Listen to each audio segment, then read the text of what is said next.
Good afternoon, and welcome to the Women in Consumer Technology webinar. Our topic today is Be Gender Intelligent, presented by Kendra Thomas. She's the VP Global Head of Diversity and Inclusion at Pearson, the world's largest learning company. Welcome, Kendra. Carol, really wonderful to be with all of you today. And can I just do a volume check? Can you hear me? Yeah. Okay, perfect. Thank you so much.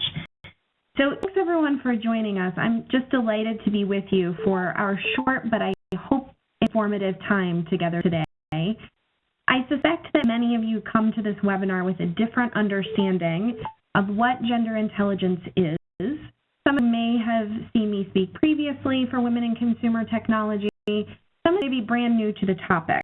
So the plan for today is to do a pretty quick overview, spend a bit more time on some areas of the brain that impact gender differences, and then make sure that we spend some time talking about some really practical impacts of what you're going to learn today. And of course, Carol will close us out with some just conclusory information about our next steps and where to go for you to learn more about Be Gender Intelligent.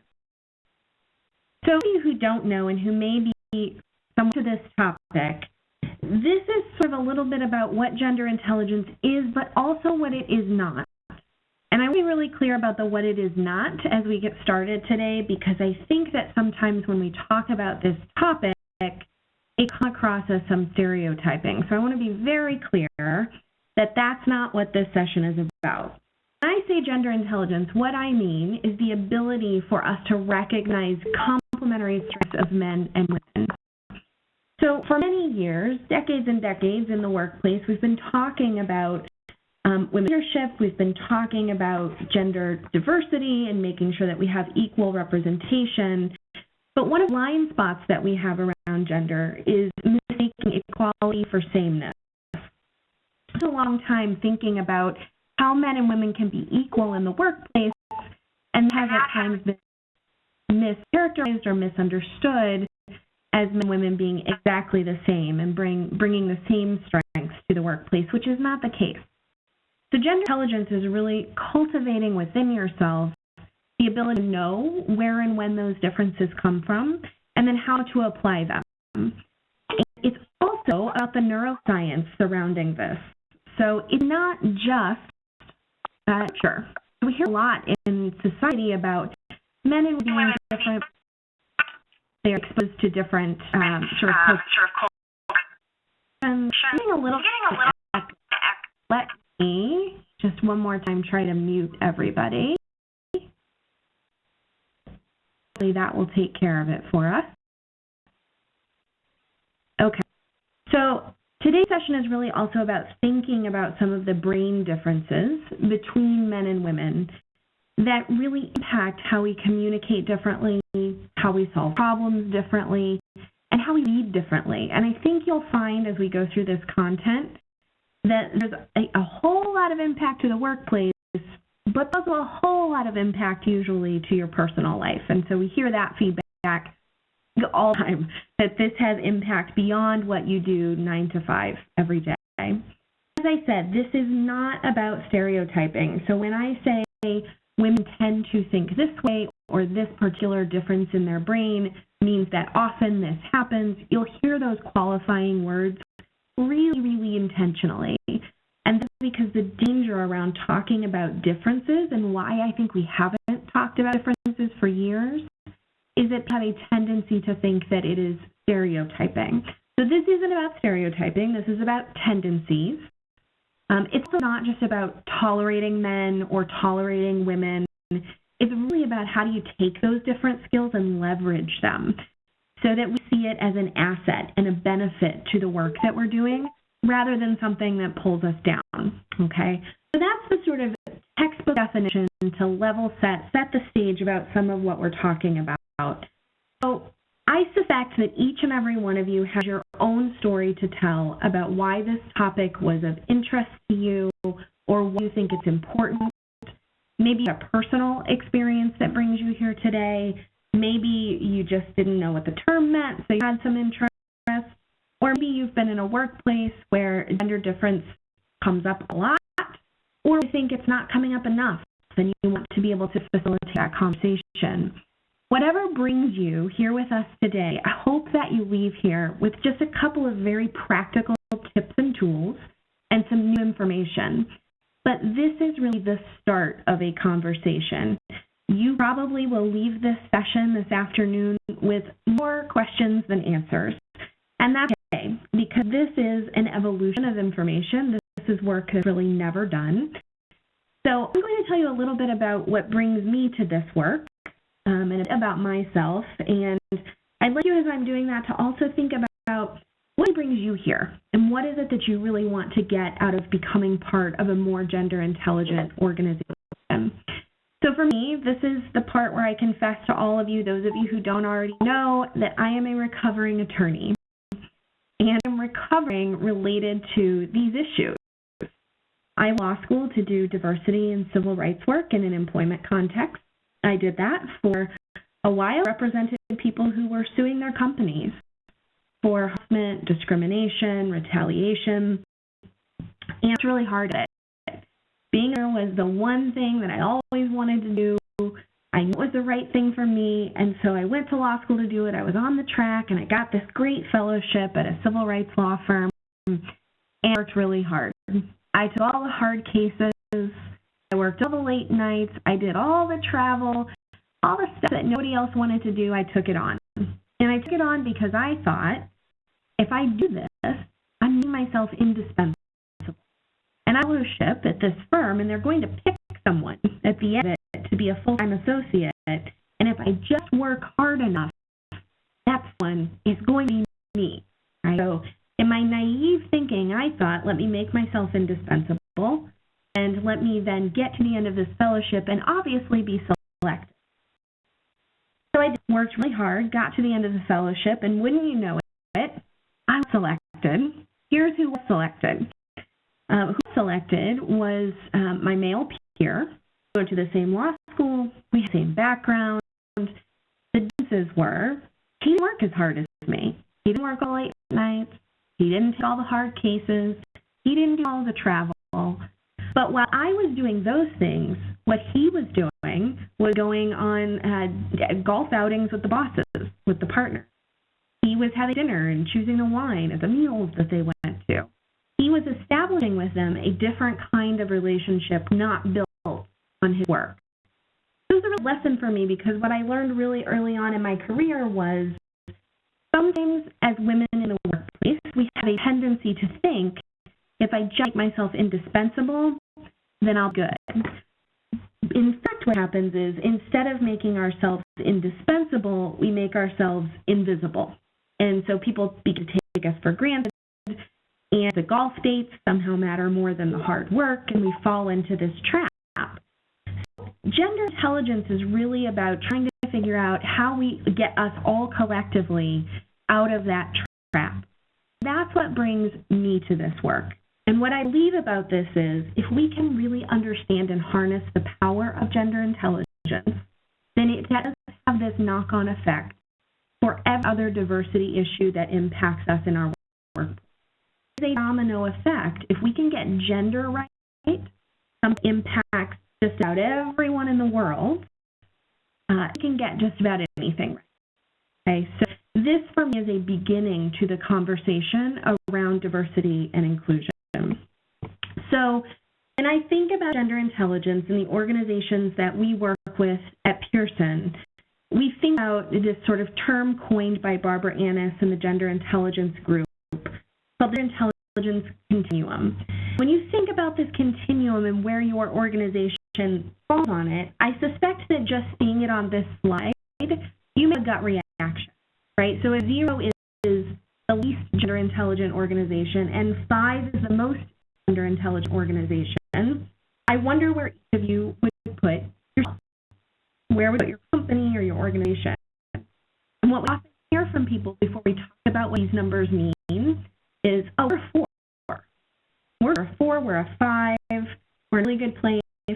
Sometimes it's 0 for people who say that they're not yet doing anything around gender or gender intelligence.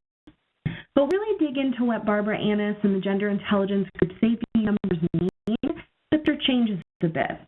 So for example, if you're a 0, these are organizations that really don't care about this. And they may realize that they don't have women being promoted into leadership roles, but they have a tendency to think it's the woman's fault. If leadership roles, it's just because they don't want to be, they're not interested, or they're doing enough to get themselves there. A organization is demarcated by this notion of, well, we have to do this. There are affirmative action requirements, there are equal employment opportunity requirements, there are legislative or legal pressures that are pushing us to take the issue on about gender. So this sort of compliance space is necessary, right, but not sufficient, without a doubt, and certainly isn't going to get you to a place where you're appreciating the differences that men and women bring to the workplace. If you're as a 2, you've sort of graduated, so you're no longer not thinking about it at all, which is a 0, and you're no longer just thinking, we have to do this. Now your organization might be in a place where you're thinking, this is a good thing. This is something we want to focus on. It's sort of the heart, right? So we know this is the right thing to do, and you might hear that exact language, okay? If you're a 3 organization, you start to understand, though, that there are business reasons for doing this. So it's not just that your heart's in the right place, not just that you have to because it's a compliance reason, but it's that you know your business is going to benefit when you're getting most out of half of your work, right? So if you're not getting the most out of women, just not getting the most out of men, then you're leaving dollars on the table, right? So at an organization that's at a 3, you start to realize, and for many of us, a 3 feels pretty involved and haven't really started dealing with these issues, and now you're in a place where your company is starting to see it as a business reason. That's a really good thing. But we're not at a 4 yet. So if you're a 4 organization, it's a bit transitional. So you now have the heart, right? You have the it's a good thing to do. You have the head, you have the business reasons, but you gotta have the hands. So if you thought this as needing heart and hands, that's out of the 3. 4 transitional. So you understand it's the right thing to do, you understand there are good business reasons for it, but you haven't yet changed all of your policies and procedures and practices to make sure it's happening, okay? Beyond that, you're a 5. At a stage, you're a fully gender intelligent organization, and what I mean by that, heart, you got head, and now you've put it into practice. So you have a culture now where when gender unintelligent things happen, we're able to call one another out on it. So for example, if you're a woman, I suspect you have had an experience at some point in your career where you're in a meeting and raise what you think is a really good idea, and it's how quickly glossed over. Only have a male colleague raise it 20 minutes or 30 minutes down the line, and everyone acts like it's the best idea they've ever heard. And you're sitting there thinking, didn't you just say that 20 minutes ago? If you're in a 5 organization, those kinds of experiences may still happen because men and women, and we have our own biases, and those don't ever go entirely away. But the different 5 organization is that you're able to talk about it. That either the men in the room are able to recognize what's happening and correct course, or the women in the room are able to say things like, hold on, time out, I just said the exact same thing 20 minutes ago and nobody cared. And to have that understood and respected in the room. So there's a long distance here between 0 and 5. And of course, our question that we're grappling with is, how do we get there? How do we get there individually? How they're together collectively? So if you put your organization on this continuum now, having heard a little bit more about that explanation, I wonder if your score would change. I think for me it certainly would. So at Pearson, we have a wonderful organization. We are very much focused on these issues. We do an awful lot in the space of gender intelligence and gender inclusion, but I don't think we're a 5 yet. It's an iterative process, and it takes a while for us to get there. So as we think about this, sort of keep in head where you think you are as an organization and what I suspect your head is already spinning with things that you need to be doing to get to the next level. As you think about how to do that, how to advance along that continuum, I think that a really critical piece that's missing in the conversation currently is around the science of gender difference. So talk, as I said, a lot about nurture. We don't spend so much time talking about nature and whether there are naturally occurring differences in the male brain and the female brain that lead us down different paths. And we get away from that conversation because I think it does sometimes lend itself to stereotyping, and we don't want to do that. Now, however, there's been enough research, as you can see on your screen there, there's enough research that it's involved more than 1 million people in 30 countries all over the globe. So we have that broad base of research, we really can start to understand this in what is a truly meaningful way. So again, it's not about every single woman thinks one way, every single man thinks another way, right? This is really about tendency. So it's totally accurate to say that all men and women are exactly the same or completely different, okay? So it is about, however, what we tend to do based on the way our brains are wired. So I'm going to spend some time really talking about these brain differences, and this slide you see on your screen is what I call the gateway drug slide. So this is one that people have a tendency to print out, put on a refrigerator, talk to their partners about, and here's why. So we're going to ask you, which of these do you think is a brain at rest? Usually what comes up when I ask that question is that people say, well, clearly, the skin on the right, that's the brain at rest. Look, it's not as much happening, right? However, is that both of these are brains at rest. The brain on the right is the male brain at rest. The brain on the left is the female brain at rest. So as you can see in the female brain at rest, there are more areas of the brain that are lit up, and that's depicting blood flow to these particular areas of the brain. So the reason that this is sort of funny is that when we do these sessions in large groups of people, you can see the conversation happening in the room. So the men say something like, see, when you ask me, what are you thinking all the time? So my wife asks me constantly, what are you thinking? What are you thinking? And I say nothing. I'm not lying to you. There's really nothing happening, right? Or women in the room may say, do you see how I have 1 million things in my head at all times? I never stop thinking. So sometimes in my own life, I wake up in the morning and I tell my husband about 25 problems that I solved in my dreams. And he's like, what are you dreaming about? Are you even sleeping at all? Right? So women often have this experience of feeling like they're constantly thinking, whereas men sometimes do say to us, look, I just need a break. I do not think about anything right now. I'm just going to sit here and look out the window. Turns out there is a scientific reason for that. This is how men and women recharge themselves. So is no difference, no indication of any difference in intelligence between men and women. So let me repeat that. I think it warrants repetition. No intelligence differences. Okay? So men are not less intelligent than women just because you see less activity on this brain scan. However, what we know is that what men need to recharge their testosterone levels is a time out or a break, or just not think about anything for a while.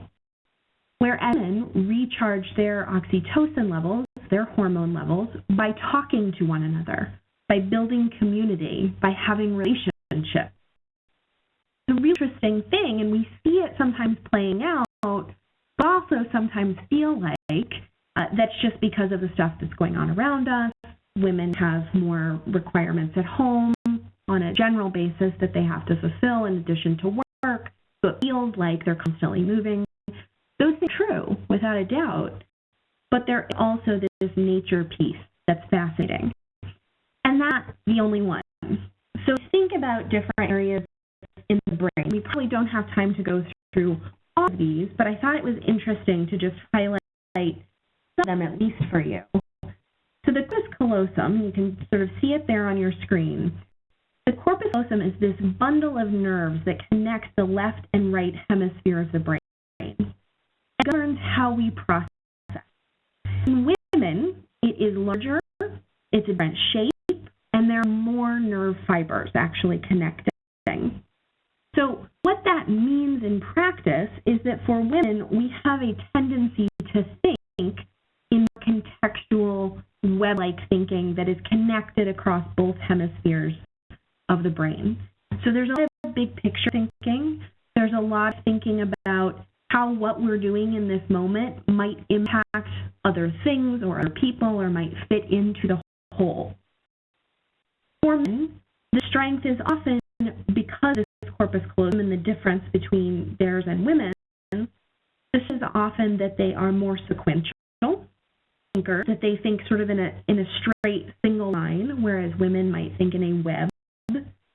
Men are very good at taking a task and getting all the way through it, whereas women might be doing several tasks all at the same time.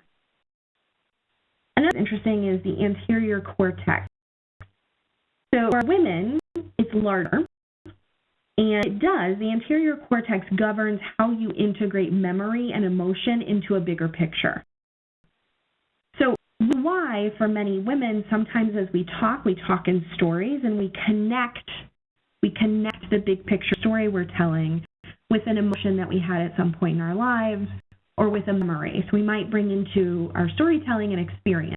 The fact storytelling alone, instead of just providing facts and figures, is sometimes related to these brain differences, right? So the thing about the anterior cortex, though, is that it also is the worrywart center of the brain.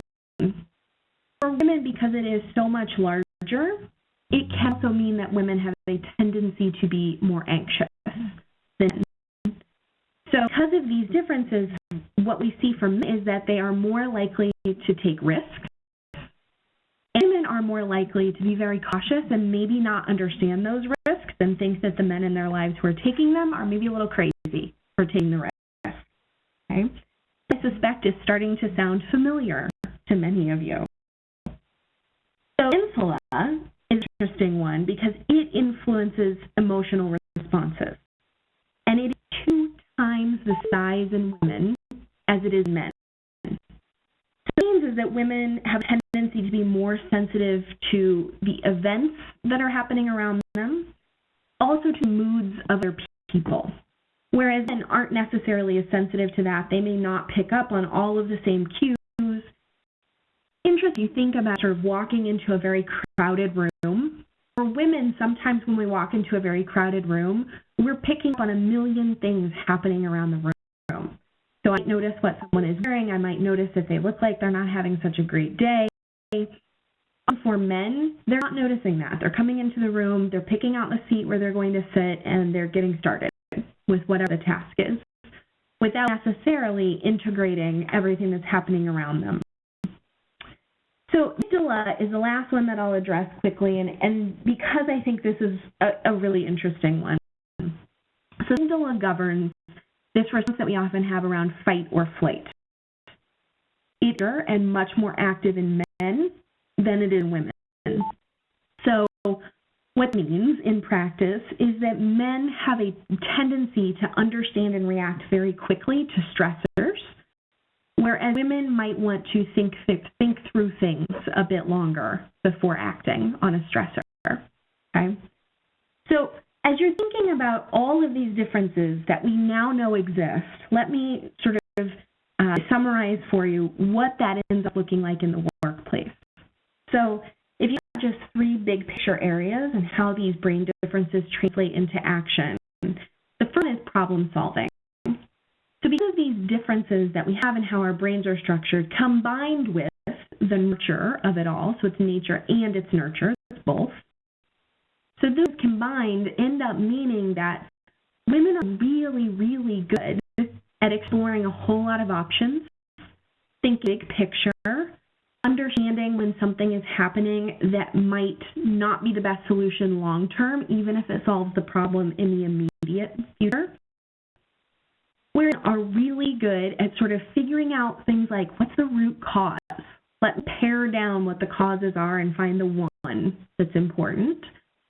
Men also have a tendency to be really good at seeking fast solutions and solving problems quickly in the moment and isolating what the real issue may be. Now again, let me relate. This is not to say that some men are not good at expanding context and some women are not good at narrowing the field.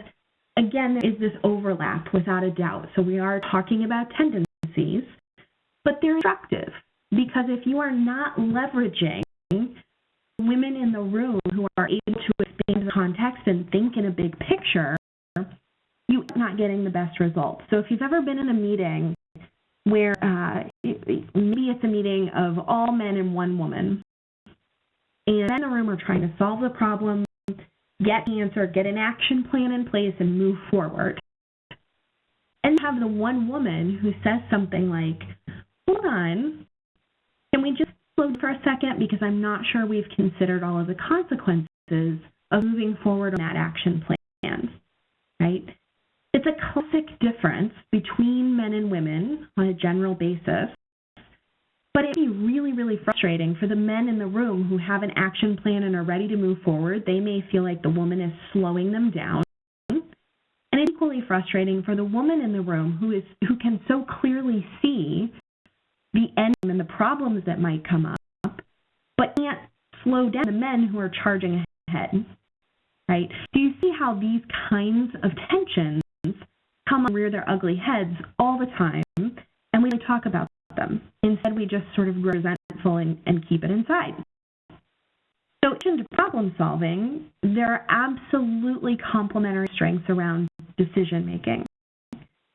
So again, because of those differences in the brain, they are making decisions quickly.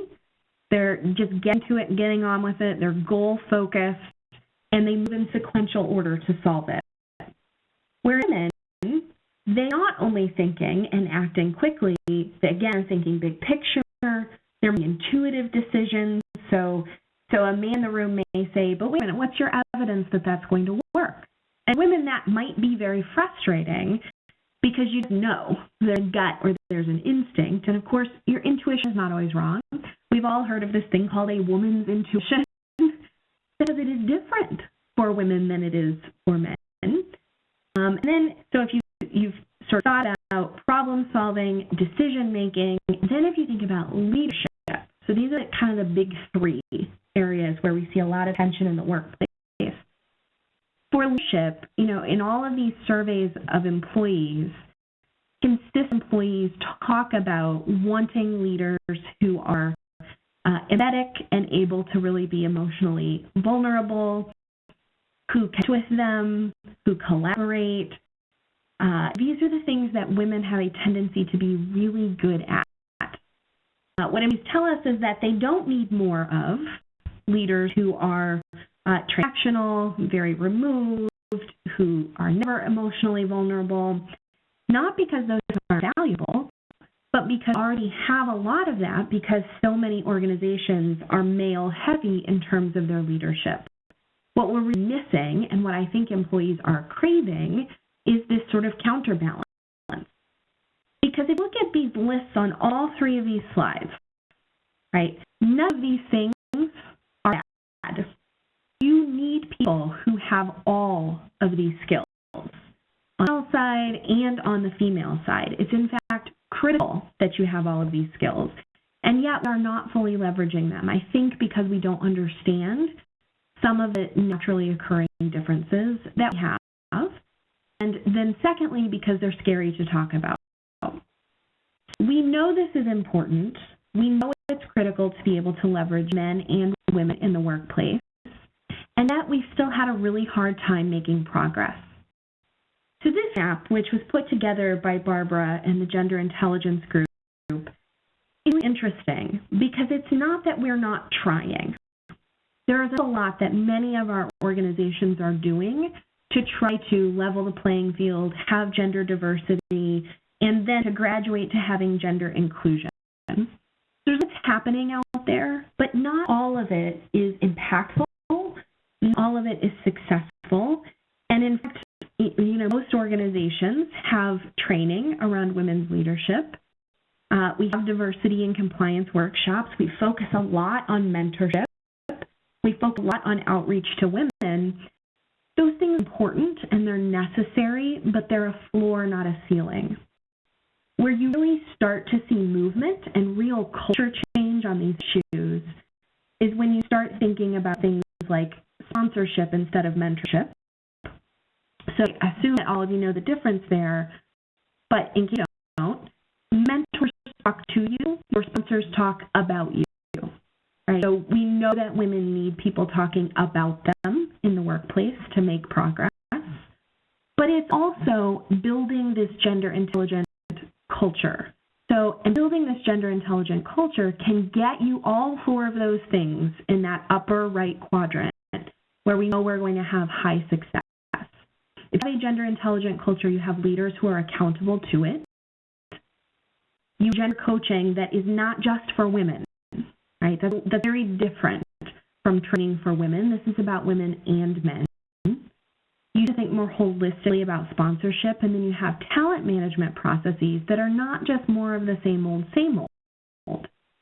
So what we've fallen down in the past is we have this tendency to try to fix women, try to lead more like men, and a tendency to blame men, which doesn't help anybody, right? Because in fact, for many men, they do not have a good understanding of why or even if their behavior is problematic.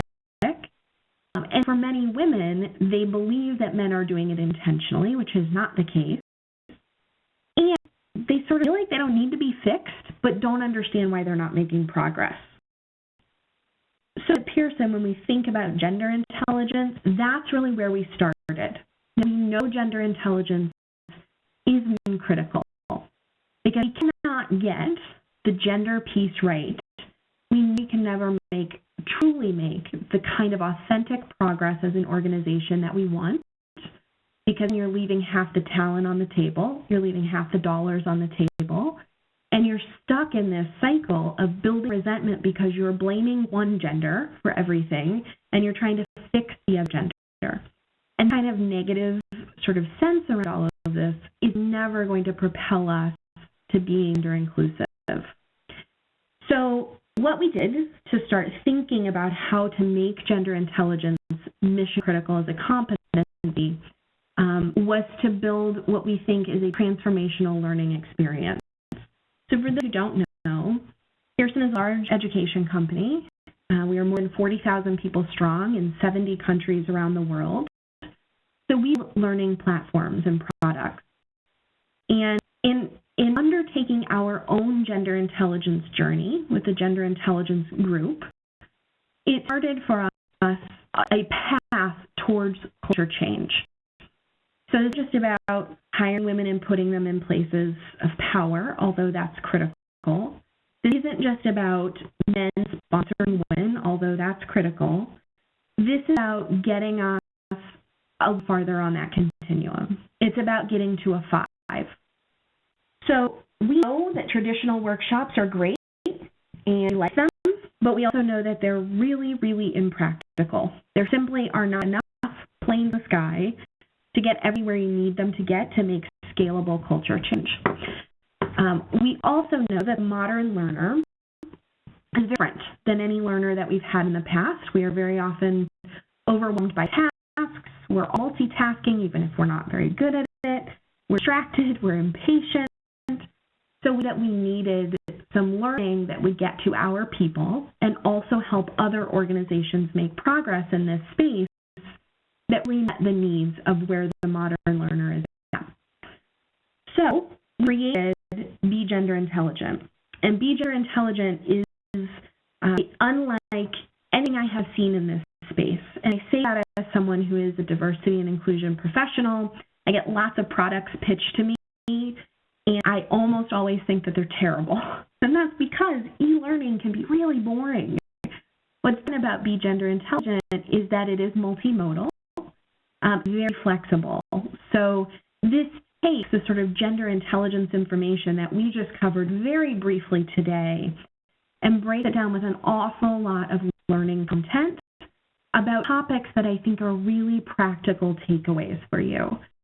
So this becomes about how do you get to know that neuroscience, but then how do you implement it in your day-to-day work?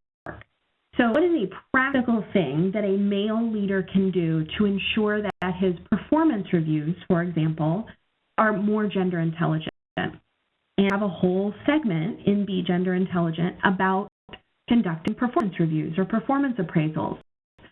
And just one of the takeaways that I'll give you from this is what we have found is that systems like performance review systems are very much male designed and they're geared toward the male brain. So for example, the traditional performance review would start a review by telling you what you did well for the year and shift into maybe didn't do so well. That works great for men who think in a very linear way, who are very sequential, who already feel like they've done a lot of stuff well, who don't necessarily need that.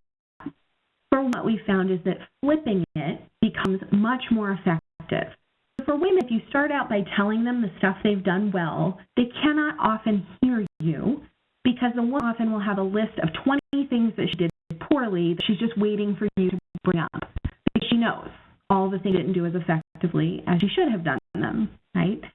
So if you flip it and do the challenging things first and then end on the really positive note, that tends to work better for women. Really interesting and not something you'd necessarily think about, but something that Be Gender Intelligent sort of prompts you to learn. It also includes some badging, which is very cool. People love missions and badges. It's not the kind of thing that I necessarily understood when I was starting this work, but we find that it's really, really helpful for people to be able to say, I am a gender intelligence ambassador, or I am a gender intelligence professional. So a really high-level overview of some of the science here, some of the practical takeaways that you leave the session with, and Be Gender Intelligent as a journey towards culture shift and culture change. I hope that it gives you at least an entry point to how powerful this experience can be. And I'd love to just pause there in our last few minutes and ask Mary Jo, my colleague on the line, if we have any questions that have come in on chat. Mary, you're muted, but let me make sure. I think you're muted, Mary Jo.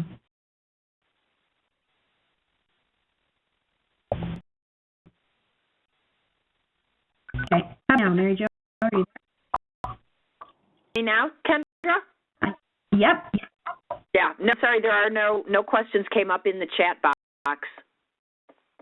Sorry, okay. Any questions that anyone, you're all unmuted now, so anyone who has a question, feel free to weigh in now, or you can also enter it in the chat box either publicly or privately. So just for just a second to take any questions. So whether or not we can get a recorded version of the session. So Carol, I'm going to ask you to take that one. Yeah, we are recording this session, and each and every one of the registrants, including those of you who are already on the call and have been on the call, which is a great percentage, by the way, we will be sending you the link. So, you know, the idea here is to share it with your colleagues, share it with your boss, share it with your friends, and by all means, yeah, we will make that available as soon as we get it. And we have more questions. you have a suggestion for people in a company where there are very few women. I actually think this curriculum can work all better in a company that has very few women, because it starts to break through some of the bias around maybe why aren't there more women, and if there are any, very few are likely struggling with some of these issues. And so I think it can make a huge difference more quickly, actually. I think you could have some faster culture change than you might in an organization with a lot of women.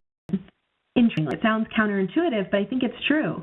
What we find when we do these sessions is that for men, there are a lot of aha moments here. So for women, sometimes we do an in-person session with them, and from women we hear, this is such a validation of how I have been feeling.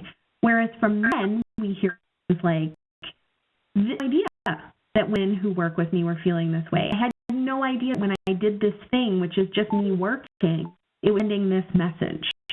So I think for men to get this curriculum, it ends up in a really personal and impactful way for them. Question coming through about whether or not Pearson does any presentations or trainings on this topic. The answer is absolutely yes. So see who the questions come, we'll reach out to you to see what you need, how we and Carol also may be able to help you. Absolutely. And, oh, go ahead. I have one more question to hand off to you. Let's see. How do we do gender intelligence work for a company that is predominantly men, but they think they're gender intelligent? Well, the thing is, I can be pretty sneaky about how we talk to people about this and introduce the topic. Most people think they're gender intelligent. When I ask them to put themselves on a continuum, men or women, they think they're gender intelligent until they're not.